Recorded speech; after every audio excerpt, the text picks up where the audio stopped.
I'm going to take one of these fillets and I'm going to make some candied coho salmon. That means I'm going to cure it, I'm going to smoke it. I'm going to show you how to do that. Oh my God, that bottom one. You got to do this to it because that's fantastic. All right, everybody, what a great day of fishing that was for salmon today. I'd never caught a coho before. A couple of coho salmons. It don't get no better than this. I never caught a coho, so that's a pretty nice specimen of a fish, if you ask me. I'd never caught a king before. We have a king on. My first Chinook. So that was a first for me. Those two are off the bucket list. I'm going to take one of these fillets and I'm going to make some candied coho salmon. That means I'm going to cure it, I'm going to smoke it. I'm going to show you how to do that. This thing's been filleted, but there's still a strip of bones that go right down here. So what I'm going to do is take my fillet knife and just come right along the edge of that bone structure. You can feel it with your fingers. It comes about 3/4 of the way back on the fish, so right about there. Each side of that bone structure, take a little strip out. A lot of people won't do this because you waste a little meat, but you know what? I don't like eating bones, so I'm willing to sacrifice a little meat for more quality eat, you know what I mean? So I'm gonna make a little slice here, grab that, get my knife under the meat, and I'm angling down towards the skin, but not too much because I don't want to cut through it. And I'm still grabbing the skin, cutting under the meat, pulling that along. So far so good, haven't cut through the skin. I'm not as fast as old Chris was today. I hired that guy Chris Turby from Columbia River Guide Service. And as usual, he put us on the fish again. He's a great guy. If you ever want to do some fishing around the Columbia River for some bigger fish, salmon, steelhead, give Chris a call. He'll take care of you. He'll put you right on the fish, and Bob's your uncle, you know what I mean? Here's the rest of that bone part. I don't want that. Alright, last part of it. There's the strip with the bone in it. Don't need that. Perfect. That is my fish. Now that fillet is boneless. There's not a bone in there. So what I'm gonna do is I'm gonna cut this into strips like that. It's all right. That's half a fish right there. So I'm gonna rinse that off, and then we're gonna put the cure on it. All right, rinsed off, towel dried, blot it dry. You always want to put this in a glass bowl. You don't want to use metal. You don't want to use plastic. I'm no scientist, but from what I understand, there's a chemical reaction that happens between the cure and plastic or metal, and it could affect the quality of your end product, so you don't want to do that. So I'm just putting that all in there in a little glass Pyrex bowl. All right, so now I'm going to make the cure.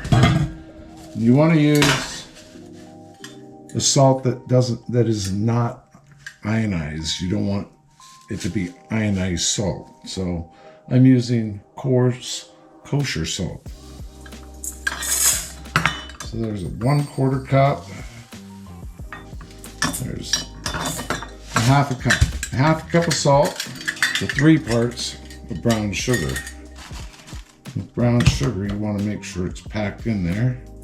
1 cup and a half.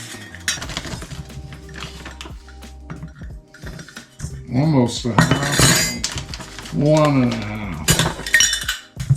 And yes, I'm mixing this in a metal bowl, but it's not going to be in there very long.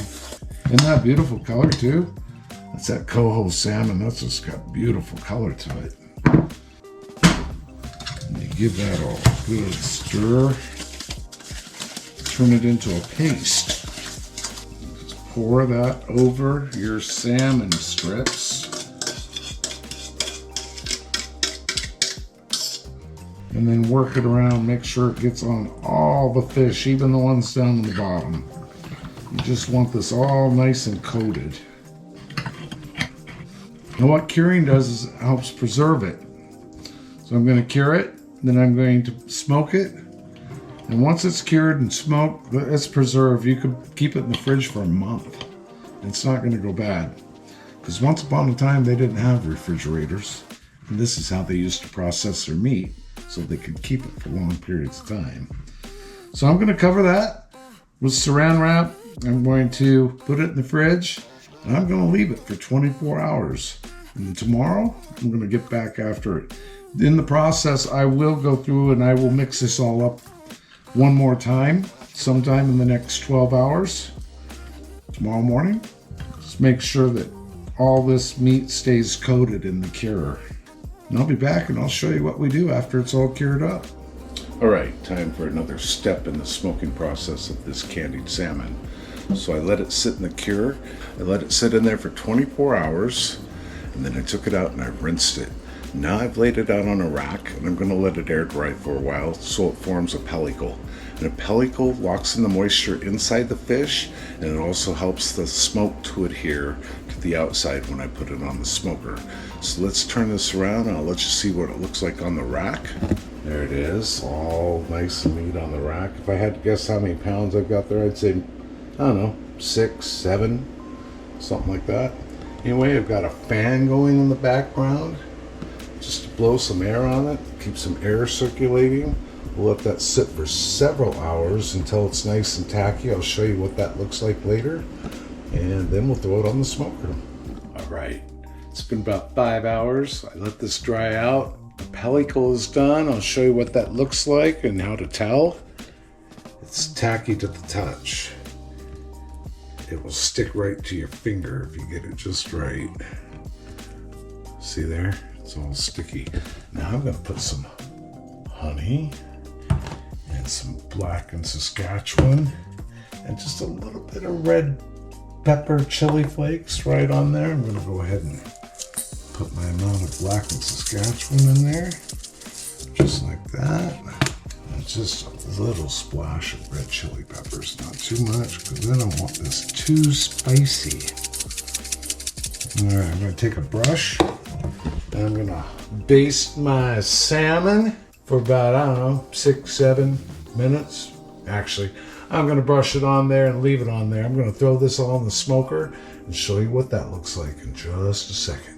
All right, I got it all basted up with honey and blackened Saskatchewan and red chili flakes. It's loaded in the smoker. It's dripping with goodness. Look at that dripping on. I've got a pan of alder. I'm using alder wood chunks today. Alder or apples is what I prefer to smoke my fish with, and today it's alder. So we'll let that smoke for 2.5 hours. I'll turn it all over. I'll baste it again with honey, blackened Saskatchewan, red chili flakes, and I'll give it another 2.5 hours. And 5 hours, it's num-num time. So there can be a lot of variables to time when it comes to smoking. Outdoor temperature can slow down the smoking if it's cold. Wind can slow down the smoking time. Thickness of the meat. So I've done something to alleviate a couple of those. They make insulated sleeves to go over the smokers. And this one was actually made for this smoker. So that stops the wind and that keeps the heat in the smoker. I'll show you something else that I think is pretty cool. This smoker right here, Big Chief, was made in Hood River, Oregon. And that's about 10 minutes away from where this coho that I'm smoking up was caught. Take a look at that. Oh my God, would you? I would call that just about perfect. This bottom row is done. It's a little closer to the heat. We can go a few more minutes in that one right there on the top rack. But oh my God, that bottom one. Look at that. Oh, that's just pure num-num. Oh my God. Get your salmon.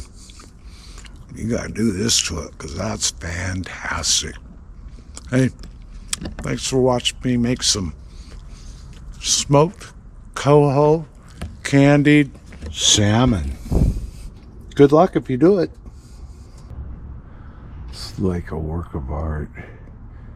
You can see right through it.